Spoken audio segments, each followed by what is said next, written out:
আসসালামু আলাইকুম সুপ্রিয় দর্শক, মনিজ কিচেন থেকে সবাইকে আমন্ত্রণ জানাচ্ছি আরও একটি নতুন রেসিপি দেখার জন্য। আমার আজকের রেসিপি পর্বে থাকছে গরুর মাংসের কালাভুনা। ঘরোয়াভাবে কিভাবে গরুর মাংসের কালাভুনাটা করা যায় সেই রেসিপিটাই আজ আমি আপনাদের সাথে শেয়ার করব। আশা করছি আজকের রেসিপিটি আপনাদের কাছে ভালো লাগবে এবং কিছুটা হলে উপকারে আসবে। রেসিপিটি সম্পূর্ণ দেখার জন্য অনুরোধ রইল। রেসিপিটি ভালো লাগলে লাইক, শেয়ার ও কমেন্টস করতে ভুলবেন না। সেই সঙ্গে আমার চ্যানেলটি সাবস্ক্রাইব করারও অনুরোধ রইল। 2 চা চামচ পোস্তদানা, 1/2 চা চামচ গোলমরিচ, 1 চা চামচ জয়ত্রী এবং একটা জয়ফল নিয়েছি। সম্পূর্ণটা পেস্ট করে নিয়েছি। 1.5 কেজি গরুর মাংস নিয়েছি, হাড় ছাড়া গরুর মাংস নিয়েছি। আপনারা চাইলে হাড় সহ নিতে পারেন, কিছুটা চর্বি আছে। আমি ছোট সাইজের করে মাংসগুলো কেটে নিয়েছি। একটা মিক্সিং বোল নিয়ে নিলাম।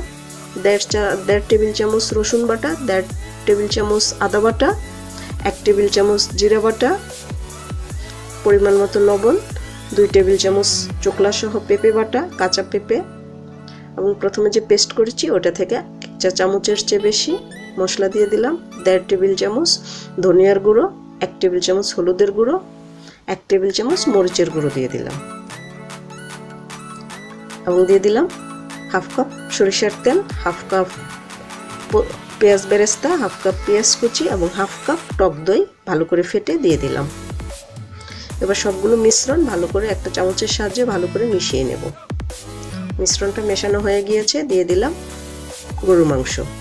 এখন খুব ভালো করে মশলার সাথে মাংসগুলো মিশিয়ে নেব।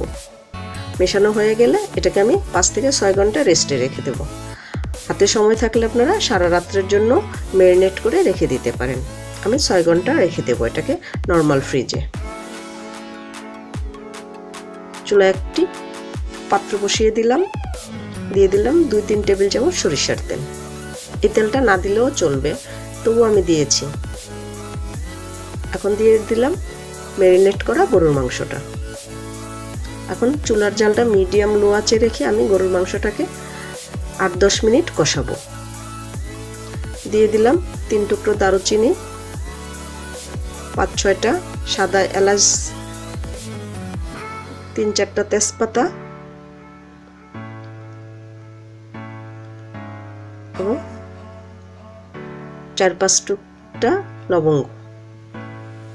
এবার ভালো করে মিশিয়ে দেব। দিয়ে দিলাম 1 চা চামচ গোলমরিচের গুঁড়ো।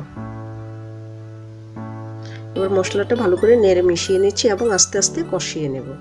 ঢাকনা দিয়ে ঢেকে 10 মিনিট রান্না করব মিডিয়াম আঁচে। আমি 20 মিনিট পর ফিরে এলাম। আবারও নেড়ে চেড়ে দিয়ে আবারও ঢাকনা দিয়ে ঢেকে 15 মিনিট রান্না করব। এদিকে আমি বাগারের জন্য মোটা করে রসুন কুচি করে নিয়েছি, মোটা করে পেঁয়াজ এবং শুকনো মরিচ ও কাঁচামরিচ রেডি করে নিয়েছি।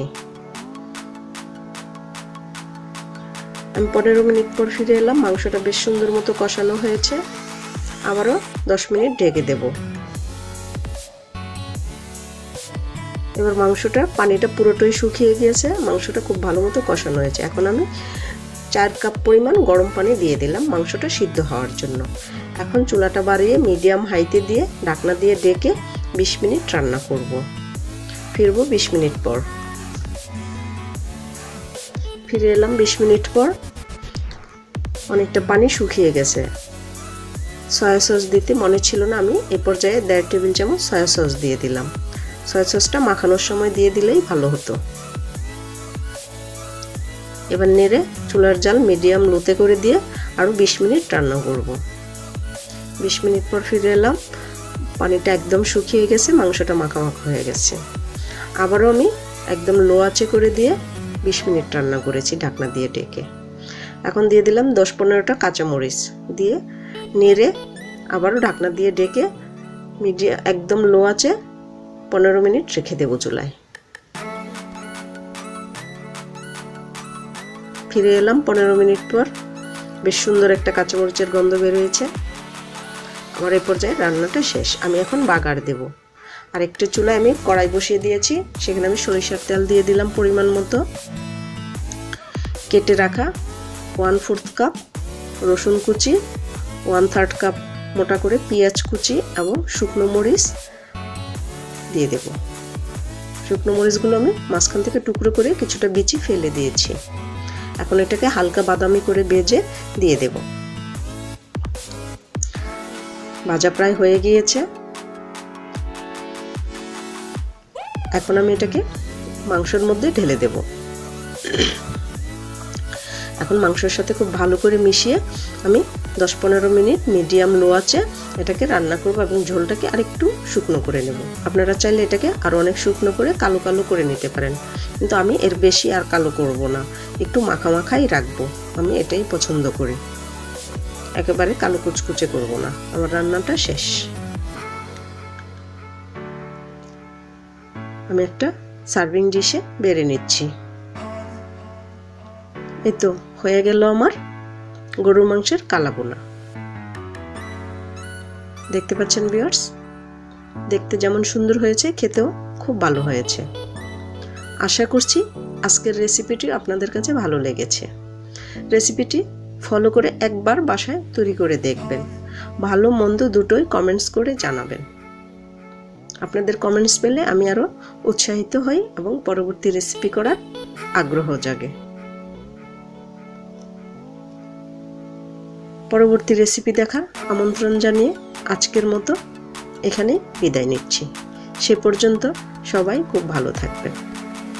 আল্লাহ হাফেজ।